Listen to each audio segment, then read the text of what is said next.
live the scene of a horrific fatality. A pair of thieves bashed in her front door and started stealing stuff. Protesters gathering outside. Hard to believe it's Winter Weather Awareness Week this week. We started asking questions. Hey everybody, welcome to episode 5 of the Working Behind the Screens podcast. I am Nate Harrington, joined by Matt Galka. Matt, how's it going, buddy? Nate, going great. Episode 5. Nobody thought we'd make it this far, and we're not even make it this far. Yeah, we're just over 10 days into the new year, and a lot of news has already happened. Some good, some not so good. You know, just another week in the life, right? Yeah, unfortunately, a lot of bad news over the last several days. We've had 2 separate shootings in Florida alone. One that we will talk about in depth here this evening with Garin Flowers. He is a reporter at WTSP in Tampa. However, he went to Fort Lauderdale to cover the Fort Lauderdale airport shooting last Friday, and he has some intimate knowledge about that because he is actually from Fort Lauderdale. So you're going to get his aspect of the coverage, kind of what was going through his mind, how did he handle balancing that personal side and the professional side of what he had to do that night. A lot went into his coverage, and he's going to talk about that with us this evening. We want everyone to catch up. If you haven't already, if you're new to the podcast, catch up on what we've been doing. Matt, we're all over social media, buddy. Well, we've been doing a lot, obviously. First 5 episodes. We're on iTunes. You can look at Working Behind the Screens on iTunes. You can catch us on Facebook. You can catch us on Twitter at WBTS, Working Behind the Screens, at WBTS Pod. And, of course, our website, BehindTheScreensPodcast.com. You can catch everything we talk about. The videos are posted there. The articles to go along with the stories are posted there. Our podcasts are there. Our videos are there. Catch up. Real easy to catch up. We've had a lot of good episodes so far. And to tell you the truth, just talking to the other reporters we've interviewed, I've learned a good amount from them. And I think it's very, it provides a different perspective, again, than just watching somebody on TV and actually talking to about how they cover the story. And that was our goal from the onset. We wanted to know how different reporters covered stories because everyone's different. Everyone's got their own system or own way to do things. And this is an educational thing for us, but hopefully you watching or listening, we want you to take away from these different reporters or from us and apply that if you can to your working relationship with your station and other reporters. There's a lot you can learn from your colleagues, and we want everyone to have all that knowledge. So this is not just fun for us, but it's an educational thing too. So hopefully everyone enjoys what we've done so far, and we're gonna keep it on rolling. And Matt, we will start with this. I love food. You love food. Who doesn't love a nice sandwich, right? Sure, love it. Especially this guy in the Baltimore area. He started a standoff with police over a grilled cheese sandwich. Nate, we've all been there. You just make a sandwich, somebody comes along, takes a bite, and next thing you know, SWAT team called in. Everybody can relate to. That's how it went. Out of I believe, look, I'm not a geography expert. Dundalk. I think you nailed it. Dundalk, yeah. Dundalk, Maryland, where, according to law enforcement there, around 5 p.m. On Sunday, a man barricaded himself in his house after firing a couple shots after his wife took a bite out of his grilled cheese sandwich. Listen. Yes, I love food. Everybody who knows me knows I love food. I don't know if I've ever come to blows over or gunshots in this case. Yeah, I don't think it's ever gone that far with me. I've never been that hungry. I just read this and I just think one of two things. Other stuff was going on, maybe, or it might have been the best grilled cheese ever. Well, we may never know. Well, this is the quote. This is the direct quote from one of the corporals, Corporal Sean Vincent, who was working the scene. Quote, apparently the man had made a grilled cheese sandwich, and either the wife or the daughter, so we're not sure who, either the wife or the daughter, I'm sure we'll get to that as the investigation continues, we're not exactly sure who, but somebody, one of the females in the house, took a bite of his sandwich, and apparently that enraged him to the point that he fired shots in the house. So from what we know so far, Matt, there was no other extenuating circumstances. This grilled cheese was the catalyst for this. This was strictly shots fired and barricades. Strictly grilled cheese related. So there were 15 guns in the house too. 15 guns in the house. 15 guns, yeah. 4 of them were loaded, which is always great. Always great to hear.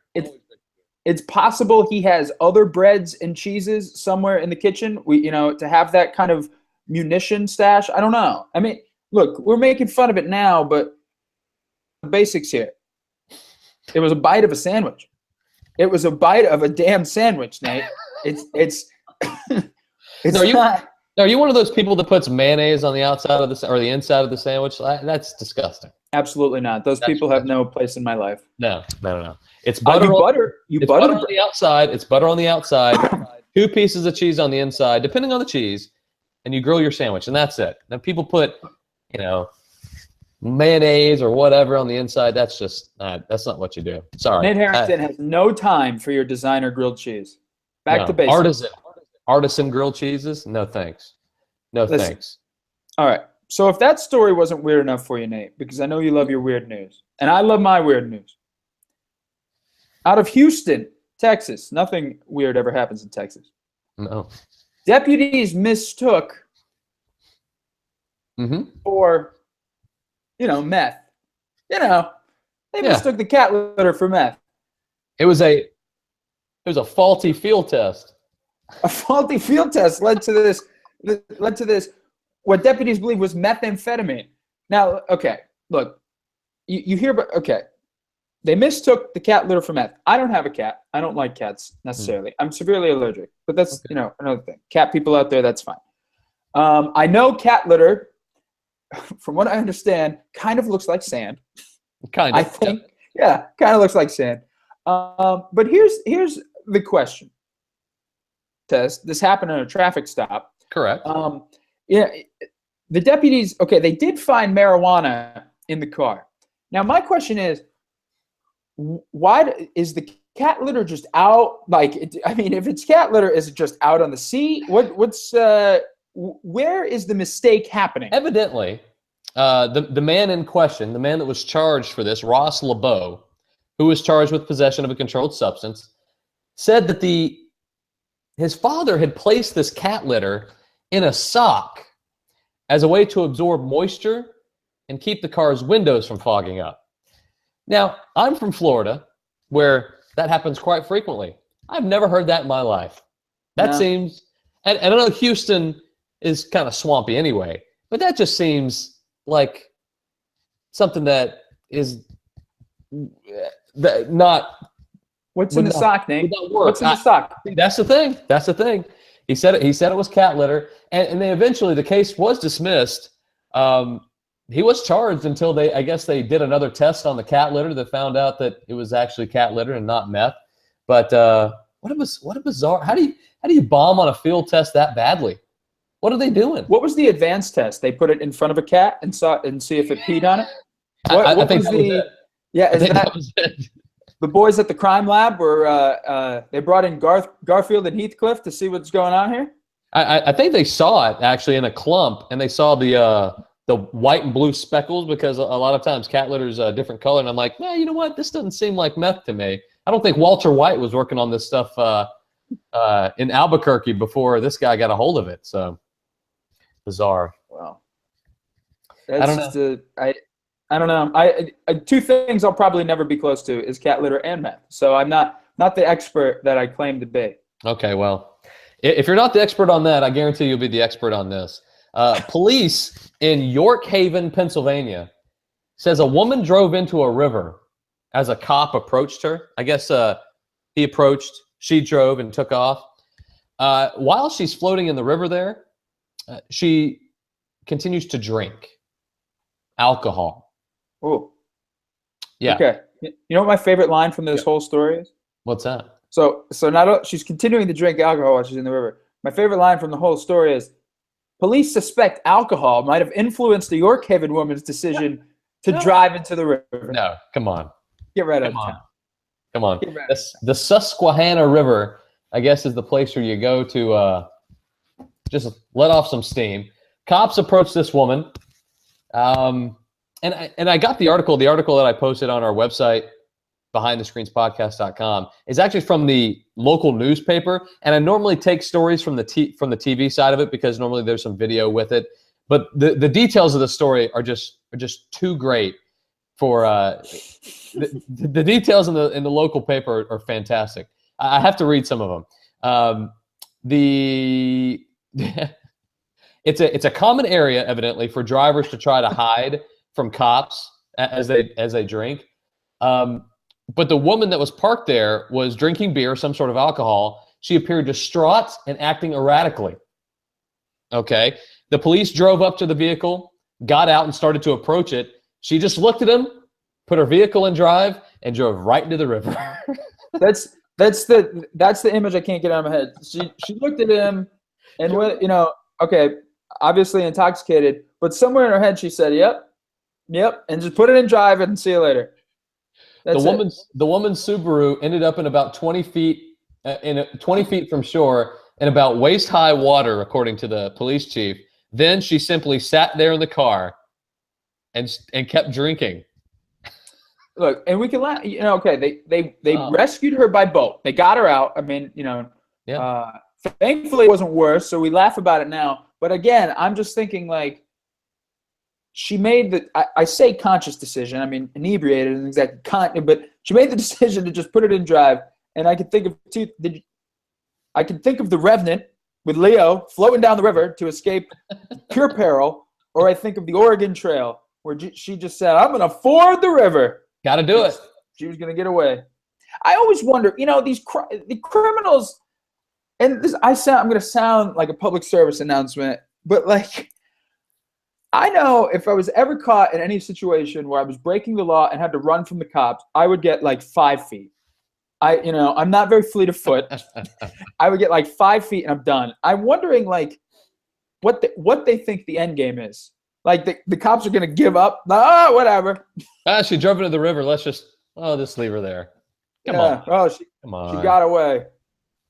I don't know. I always try to ask these, I try to get inside their head. Like what is the end game? Oh, I'm going to get in the river and my car is going to turn into a boat and I'm going to get away. Sometimes making reasonable thoughts out of absurdity is just a fool's errand, my friend. You can't do it. You can't do it. And I'm a fool. I'm the biggest fool you know. By far. I don't even think there's a close second, buddy. I really don't. All right. Well, I mean, that's obviously another week of wacky news. We do this every week. We try to catch you up on some irreverent stuff. So go check out the older pods. And of course, now it's time to get to our guests. So without further ado, let's get to our interview with Garin Flowers.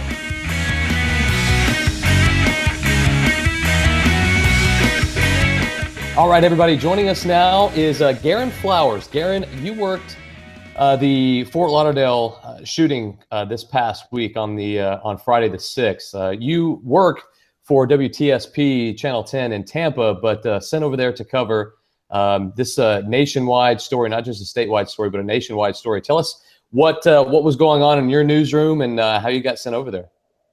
All right. Well, thank you guys for having me on. First of all, so at around 2:00, I was getting ready to head into the station early and already got a call from them. And basically, my station wanted to send me down there because this was, obviously a huge story, something that's a horrible trend we're seeing with mass shootings going on. And we wanted to be on the ground. We wanted to have one of our faces or two of our faces, because I was a second reporter that was sent. We wanted to have two of our faces on the ground reporting the story and bringing the information that was being updated. And that's kind of how we ended up doing the story. Is Miami and Fort Lauderdale is only 4 hours away from us. It's an area that we value. It's close to us, and we wanted to have a presence on the ground for this this terrible story. And Garin, so it's 4 hours away. You got to hop in the car. I think you hopped in the car with somebody else, right? It's you and another reporter on your way. Can you kind of take us through I guess kind of what you're thinking while you're on your way there, because you are not on the ground there yet, but when you get there, you're expected to turn some sort of story. So could you kind of take us through your thought process while you're heading there? Yeah, so for me it was more personal because I was born and raised in Fort Lauderdale. So for me it was a little bit more of a, okay, I need to get myself together. Anytime we hear of a tragic story, you guys know it's horrible. But when it's something that affects you even more, you have to gather your thoughts a little bit more. So I had to do that, and then also, in this day and age, it's digital first. So instead of just heading down and hitting the ground running when we got there, we had to hit the ground running as soon as we hit the car. So as my coworker drove, I was going live on Facebook and talking about the details that we were getting from press releases from the sheriff's office, also from tweets that were going out from the Fort Lauderdale airport and from the Broward Sheriff's Office and from the Broward Mayor. And so that was my first thing, was how can I get this information out on social media to all of our viewers? So I engaged them on Facebook Live. And then once we got down to Fort Lauderdale, our mindset was we need to go to where things are happening. Since we were 5 hours behind from when it happened, or 6 hours behind from when it happened, we focused on the victims and focused on what is going on right now. The airport was pretty much stable and was already, I guess, cornered off by law enforcement. So we decided to go straight to the hospital, where there would be plenty of stories of family members who would be trying to find out about their loved ones, if they were okay. People who went to the hospital because they had a diabetic episode, or they passed out, or they fell down and hurt themselves. So we were able to find some of those stories at the hospital. So when you're there, all the chaos that's probably going on around you, I'm sure there's a fair amount of it. What's your mindset trying to get these stories? Are you just looking for anybody that you can talk to, or are you trying to seek out specific people, or are you just trying to get anybody that's there? Yeah, that's a good question. So it's when you have a situation of this magnitude, the stories are plentiful. There were so many different angles you could take that it's hard to wrap your head around everything that's going on. So you kind of have to have a focus on what you're going to do when you get down there. So what we did, we had our station focus on what we call in news nuts and bolts. Nuts and bolts is the what happened. The shooting happened at this time. It was from this person. It happened because of this. What was the motive?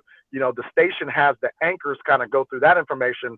So the reporters, instead of us having to reiterate that information, we can just focus on the people aspect. So our big thing, Nate, was who are the people involved? And that was when we said, let's focus on the hospital because a family member is going to be there. And then when we got there, we found a man who was on a plane, and they couldn't deplane because of the airport being on lockdown. And he was on the plane with 3 other diabetics, and that's a huge issue for people with diabetes. They have to take care of their situation. So he had to go to the hospital, and we found him, and we were able to focus on him and frame a lot of the story around him. The governor was also at the hospital, so we were able to talk to the governor. Also, some doctors came out, and they were telling us about their training, and they were saying that no one else, there were 5 people who were killed, but they were saying no one else out of the people who were shot or the people who had these other situations died because in part of their training and being able to handle a mass casualty situation as such. And, I'm glad you mentioned nuts and bolts because, my students ask me, how, if so many people cover the same story, and this was a story where everybody was going to cover it. If everybody's going to cover the same story, how do you do it differently? Now, you mentioned the nuts and bolts, so you didn't focus on that. Those other angles, do you think, is that how you guys sort of set yourself apart there? And are you always looking for those other angles that still tell the same story but in a different way? Man, great question. I think that's what every station wants to do, is how can we make this different? How can we do this story big? And I think that when it comes to the day of, you just have to hit the ground running. and find the emotional stories that are out there, because there's so many people. When Post Orlando happened, we went to Orlando and we found victims who were in the club, and then later on we were able to find people who had actually been shot. So my thing was, let's focus on people who witnessed this shooting at the airport, or who were around, or who were injured for some reason. And then once we focus on those people and get that story out, that's when we can dig deeper, find out about the victims, find out about someone who might have been spared. Like there was a gentleman who was shot in the back, but his laptop deflected the bullet and took the bullet. That picture. So yes, unbelievable story.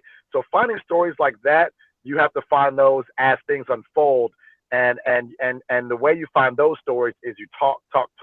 You talk to people on the ground. You talk to the doctors. You know, is there someone who stood out to you? You know, you have to find those stories and try to win the story once you find out about what's going on. But once it first happens, you just have to let people know what's going on and not worry about how to do the story different, but how to do the story right, and make sure you don't miss anything. You don't want to miss anything that first day.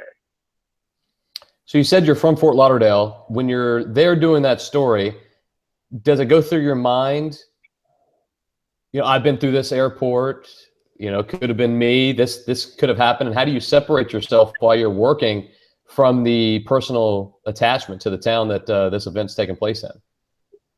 Nate, I was literally at the Fort Lauderdale airport 6 days before the shooting, and I'm also going to be flying home in 2 days for a wedding. So it could have been this Friday that I'm flying home, where it could have been where the shooting could have happened, as opposed to this past Friday. And that definitely went through my head. But I just went through this airport, and I'm going to go through it again soon. And then I also thought about family members. That I have a family member that was at the airport. That I have a friend who was at the airport. Because I still have so many members of my family that are there in Fort Lauderdale. So many friends that are there in Fort Lauderdale. So that ran through my head. And the way I separate things, first, as a human being, I had to put that out there and text the loved ones and say, are you guys okay? Then I put it out on Facebook. Is everyone okay? And I had to get that out just as a human being. But as a reporter, you have a way of separating yourself from the emotional and focusing on your job as a professional. It's the same way doctors do it. It's the same way law enforcement officers do it. Law enforcement officers are embedded in this community. They live there. They canvass the airport. But they have to separate themselves. So it's the same way. I had to say, okay, put my biases aside. What do I need to do to report this story, to get it out there, to make sure that people know what's going on? And as a professional, I had to do my job to let the information get out there. I'm the medium to let people know what's going on. But then also I was able to add a bit of the personal and in my reporting say, look, I've grown up here. I know this airport, I know this area, and I was able to do a bit of the lay of the land within my reporting. And Garin, this isn't the first big story you've covered. You and I have actually covered big stories together. The Florida State University shooting a couple years back comes to mind. When you and I mean, I guess it's sad to say that we've covered stories like this before. Do you find them similar, or are they all unique in their own way? And when you are covering another big story, do you remember the other ones you do and say, oh, this happened this way? And do you draw on those for the next big story you cover? Yeah, unfortunately, you and I and all of our colleagues have had to cover big stories, whether it's a tragic fire or a mass shooting. Unfortunately, these things happen, and we have to be the ones to disseminate that information. There are many parallels when you're doing these stories, many things that are similar. For instance, mental illness when it comes to these mass shootings is a big problem. During the FSU shooting, that person had a mental illness and he knew it. I mean, he put the information out there. Law enforcement had known about him because he knew that he was a risk to himself and the other people around him, just like this guy in the Fort Lauderdale shooting knew he was a risk and went to the FBI in Alaska. And so there are some parallels you can draw through these stories, such as mental illness, such as how did these people get guns? Why did they have guns? They got them properly. They weren't illegal guns in these cases, but then you do have some situations where the guns were obtained illegally, and some situations where it may not have been a mental illness, but it was more so terrorism related. And so there are some parallels you can draw, but then also every story is different. You know, the FSU shooting, no one died, but it was still just as tragic that 3 people were shot and their lives were changed upside down. I felt just as sad during that story as I did during this story. You know, unfortunately, lives were taken during this one. And that's what's different in every story is every life matters. And the fact that 5 people died and 8 other folks were shot, it's horrific. And those lives are forever changed. The family members for the ones that were killed, and then the family members and the people that were shot for the other ones that were wounded. And so those are the things that are different, the people that are affected. But you do see very similar situations where I'm like, wow, this is no surprise that mental illness was involved, or terrorism was involved, or they got the gun from a family member, or they got the gun legally, or they got it illegally. You know, you draw some parallels, and there are some things that are very similar, and that helps with your reporting, with experience that you get from covering these multiple tragedies. So, Garin, this event, this shooting, obviously wasn't a one-day event. The coverage continued into the weekend, and you know it's still ongoing down there. How long were you there after the event, and what kind of follow-up coverage did you do, and how did you come up with the ideas for your follow-up coverage? Absolutely. So we weren't down there that long. We went down there, stayed Friday night, and did reports for the 11 p.m. newscast. And then we left the Saturday morning, but I did do another package on the way back, just basically recycling some of the interviews we had gotten before, the guy with diabetes, the governor, the doctors who helped save these lives. So I was able to recycle some of the stuff we had gotten and run that as a package again on Saturday. I'm glad you brought up this question because there were a few updates. As you guys know, the video of the shooter was released to TMZ. The Sheriff Israel in Broward County suspended a deputy with pay. He released a statement today saying, "Our investigation is moving forward. We are making progress and aggressively pursuing this case. Today, I suspended a deputy with pay in connection with this active investigation." Basically, this deputy may have been the person who leaked video to TMZ and to the media of the shooter, of the gunman in the airport.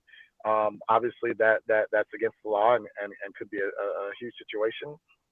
So that has been a part of my reporting. I've been sending updates to my station.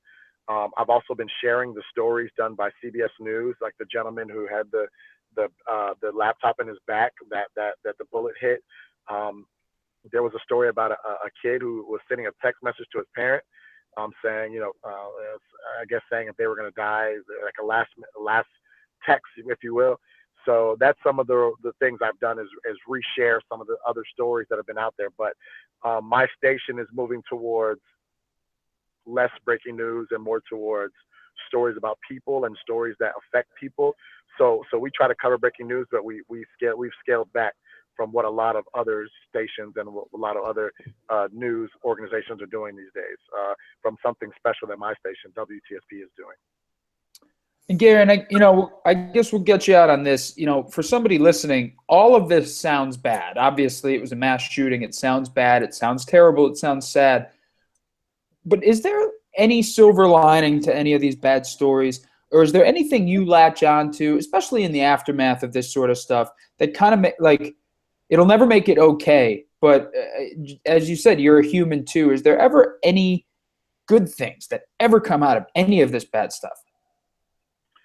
It's tough to say because you're right. It's horrible and it should have never happened. I would say the good thing that comes out of this is a few things. One, you see how humanity, how people come together and are there for each other. There was another story about a man who saw a girl running without shoes. He stopped and gave her his shoes. And the parent of the girl posted it on social media, hoping to find him. I haven't looked to see if they found him, but that was an amazing story about humanity and seeing the hearts and the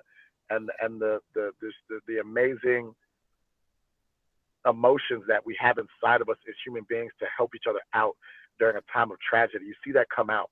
That is kind of a silver lining, kind of a positive thing that comes out. Also, we don't really report this, but there's so many thwarted attempts, mass shooting attempts, and thwarted terrorism attempts. I mean, how many things do the FBI and local law enforcement agencies, the federal government, how many of these things have they stopped? They don't really tell us. A lot of that stuff is classified information, but in the media we hear about it, that this is horrible, and that this shouldn't have happened. But there's a lot of these situations that don't happen. And that is kind of a silver lining of how many more times could we have reported about a mass shooting or about an explosion, about a terrorist attack, or about someone who had a mental disability and went crazy and started shooting people. So that's another thing, is that it makes you think like, wow, what has been prevented? So I would say those are the things that kind of you think about are the good things you hear about or that come out of a horrible situation. Yeah, Garin, another thing I was going to say actually is like a change in like federal regulations and looking into a change in policy on checking weapons and stuff like that. It's making us think more. What do we need to look at when it comes to our gun policies in America and a lot of other things that might have loopholes? So that's one more thing I want to add. Yeah, all of that stuff. Every single mass shooting we have, it's the same. It's the same arguments. It's the same back and forth between gun control folks and the folks that don't want any of those regulations back. And it's going to be an ongoing struggle, I guarantee you. So hopefully we don't have to deal with any more of these mass shootings. Unfortunately, it's kind of the norm nowadays to have to deal with one of these every so often. So, but good work down there. I know you did the best you can, and obviously under weird circumstances, being from Fort Lauderdale, it hits home pretty close. So, thank you. I appreciate it. Thanks for having me on. I'm glad to see you guys have a podcast. You guys are awesome. So, I look forward to watching. Yeah, tell your friends. I will. Please tell everybody you know. Yeah, that'd be awesome. All right, man. We'll let you get out of here. Thanks, Garin. Appreciate it, man. All right, thanks, guys. See you again. All right, buddy. Bye. All right. Yeah, and Garin brought up a good point that he brought it up just kind of in passing. Like, he covered the Pulse shooting, and he covered the FSU shooting, and he covered this shooting, and it just that kind of stuff. It adds up until it all sort of blends together. It's just one of those things that when you're a reporter, you just seem to, he's right. You got to be a professional, and you just sort of got to turn off your humanity for a second and just do your job. But then all of a sudden you stop and think back, and you're like, wow, yeah, I did cover a lot of weird situations. Yeah, he has. All that stuff is just so mind-numbing. I haven't covered anything like that before, but if I had, I don't know, man. It just seems like when you're dealing with death or destruction. I guess I covered, the hurricane this past October. Whenever you're dealing with this kind of stuff and people's lives are changed or ended, you almost feel like this is your job to go do it, but it's almost you don't want to exploit anybody. You don't want to, I don't know. It's a tough deal. Him doing that and you covering shootings and things like that, I applaud you guys and all the reporters that do that. That is very, very hard work. Well, and then it's not always readily apparent, but I think the work, when I asked him, is there a silver lining? I think it doesn't always happen immediately, but good things do sometimes come out of this, whether it's people coming together or even if it's the law enforcement being more prepared to take on the next one. You know, that's stuff we don't readily think about right away, but down the line, it could help somebody. It could save someone's life. Sure. Yeah, absolutely. Well, let's kind of brighten it up before we go, Matt. The kicker, Nate. The kicker. This is the kicker. Yeah, this is inside baseball. These nice light stories after a newscast, normally called the kickers. This is our kicker for tonight. Matt, have you ever taken part in a pantsless subway ride, buddy? Not recently. Not recently. Well, this is something that's been going on for 15 years. I actually watched a Netflix documentary about these guys, and they're called Improv Anywhere. And this is the 15th year that they have done Improv Everywhere, I should say, or not Improv Anywhere, Everywhere, Improv Everywhere. This is the 15th year they've done a pantsless subway ride, no pants subway ride in New York City. And if you go online, we're going to post the video. Of course, we're going to post a video on our website, behindthescreenspodcast.com. You're going to see a lot of folks on the subway taking off their pants in New York. It's a sight to see. They're not naked. They got underwear on. But this always catches the news. This always makes the news locally, nationally. It's just one of those weird things that people like to do. And now it's international. It's going on all over the world. And this is, when you kind of hear about this stuff, like the polar plunge comes to mind. It's usually for charity. Mm-hmm. This is just for comedy, right? This is just a joke. Just for kicks. Yep. All right. This is just for kicks. Yeah. Moment of truth, Nate. What's the most public place you've been in your underwear? Actually, a polar plunge. If you want to get down to it.